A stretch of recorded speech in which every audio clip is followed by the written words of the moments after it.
जय श्री राधे। जय श्री राधे। जय श्री राधे। ओम श्री गणपते नमः। ओम श्री सरस्वत्यै नमः। नमस्कार बंधुओं, कैसे हैं आप लोग? आशा है आप लोग कुशल मंगल से होंगे। आज हम इष्ट सिद्धि के विषय में चर्चा करेंगे। जय श्री राधे। हरि ओम। ओम नमो भगवते वासुदेवाय। ओम।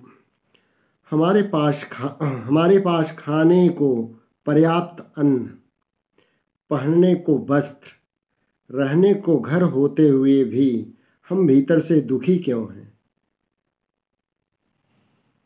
दीन क्यों हैं? अशांत क्यों हैं?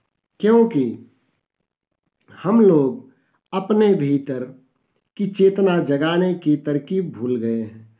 अंतर में निहित अंतर आनंद सागर से संपर्क खो बैठे हैं। परमात्मा का अनुसंधान करने के संपर्क सूत्र छोड़ बैठे हैं। मंत्र जप एवं उसके विधि विधान त्याग चुके हैं। दिनों दिन पाश्चात्य जगत के बाह्य दिखावे से प्रभावित होते जा रहे हैं। फलतः जैसे वे लोग भौतिक साधनों से संपन्न होते हुए भी अशांत हैं, वैसे हमारा जीवन भी अशांत की ओर बढ़ रहा है। राधे राधे। वह भी एक जमाना था जब घर गृहस्थी में एक आदमी कमाता था और 100 आदमी शांति से खाते थे, आनंद से जीते थे। केवल कौपीन पहनकर भी त्यागी लोग मस्ती में रहते थे। अभी तो coat pant suit boot tie आदि सब ठाट बाट होते हुए भी हृदय में होली है। हम चित्त की प्रशांति, आत्म विश्रांति खो बैठे हैं। बंधुओं, कैसी विडंबना है। अब आगे बताएंगे हम विवेक की जागृति। विवेक की जागृति। ओम नमो भगवते वासुदेवाय आनंद देवाय।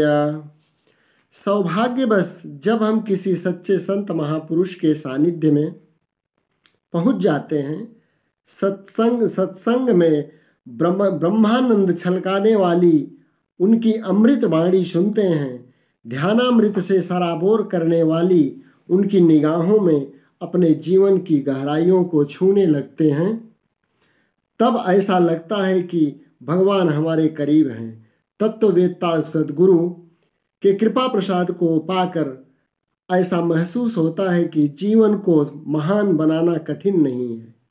हमारा खोया हुआ खजाना फिर से पा लेना दुष्कर नहीं है। लेकिन यह अवस्था सदा टिकती नहीं।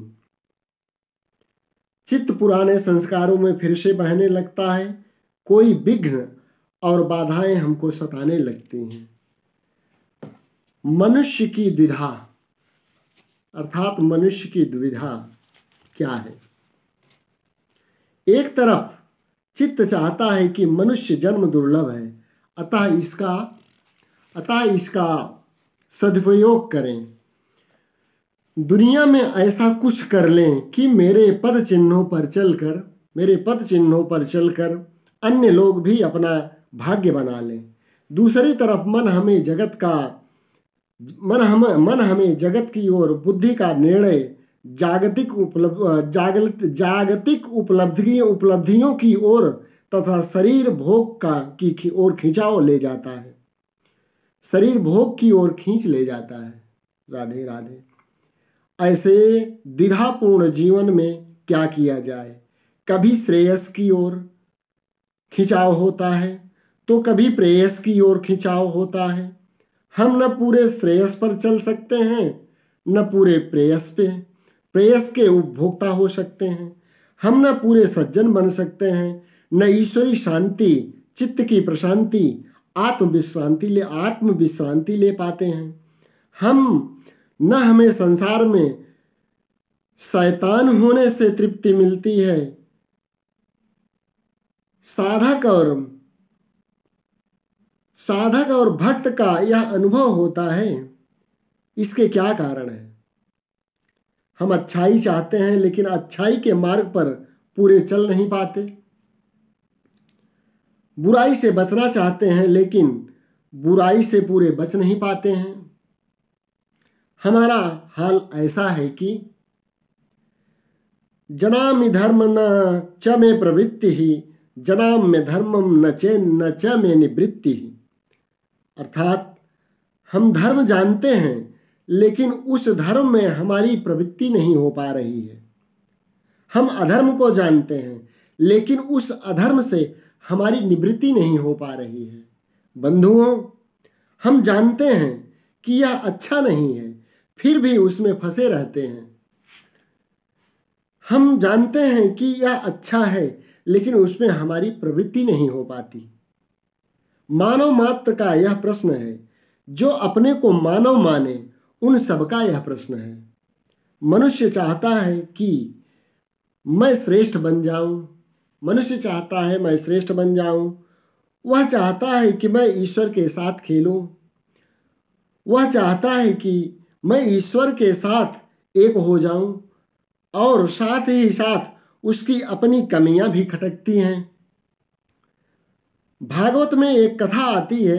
कंस ने श्री कृष्ण को बुलाने के लिए षड्यंत्र रचा था। यज्ञ का आयोजन किया और श्री कृष्ण को लेने के लिए अक्रूर जी को भेजा। अक्रूर जी रास्ते में सोचने लगे, आहा, श्री कृष्ण से भेंट होगी, वे मुझे काका कहकर बुलाएंगे, कितना आनंद, वे घड़ियां कितनी सुहावनी होगी। लेकिन मेरा नाम तो अक्रूर है, कर्म मेरे क्रूर हैं।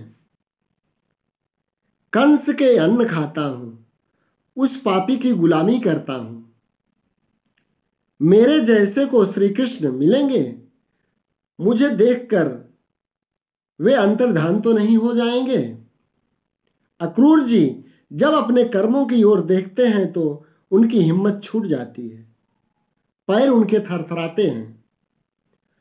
और जब भगवान श्री कृष्ण का सहज स्वभाव स्मरण में आता है कि परमात्मा की उदारता, परमात्मा की दयालुता, परमात्मा की स्वाभाविकता, सहजता, गरिमा एवं आत्मदृष्टि का विचार आता है, तब हिम्मत आ जाती है।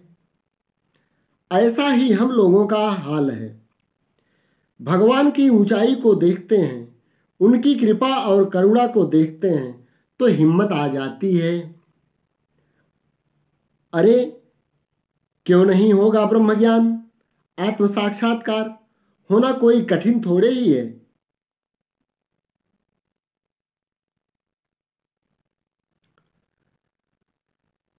परीक्षित को 7 दिन में हो सकता है।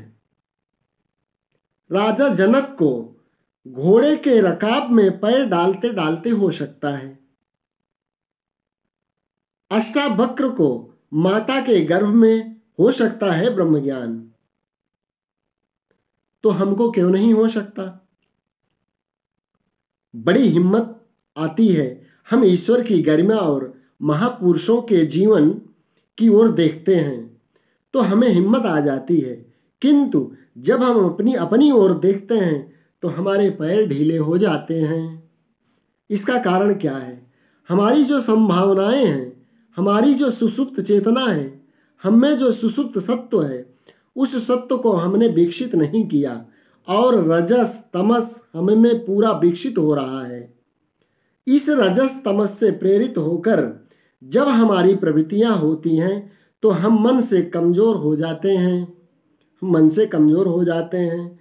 जो सत्व में पहुंचे हैं या सत्व से भी पार हो गए हैं, उनके जीवन का स्मरण करते हैं तो हिम्मत आ जाती है।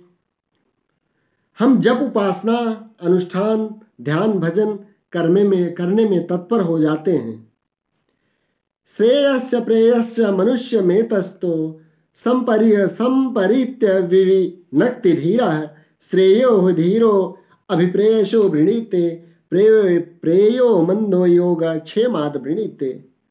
श्रेय और प्रेय अर्थात परस्पर मिश्रित होकर मनुष्य के पास आते हैं। बुद्धिमान पुरुष यथा योग्य सोच विचार करके इन दोनों को अलग करता है। विवेकी पुरुष प्रेय और श्रेय में से श्रेय को ग्रहण करता है, किंतु मूढ़ योग क्षेम चलाने के लिए प्रेय को पसंद करता है। जय श्री राधे। ऐसी बातें कठोपनिषद में लिखी हैं। इससे केवल परम प्राप्ति ही होती है, ऐसी बात नहीं है। मंत्र जाप, अनुष्ठान, उपासना आदि से हम अपना ऐहिक, पारमार्थिक, स्वर्गिक, पैतृक कल्याण के साथ साथ पुत्र पौत्र का कल्याण भी कर सकते हैं। साधना में जय श्री राधे, जय श्री राधे।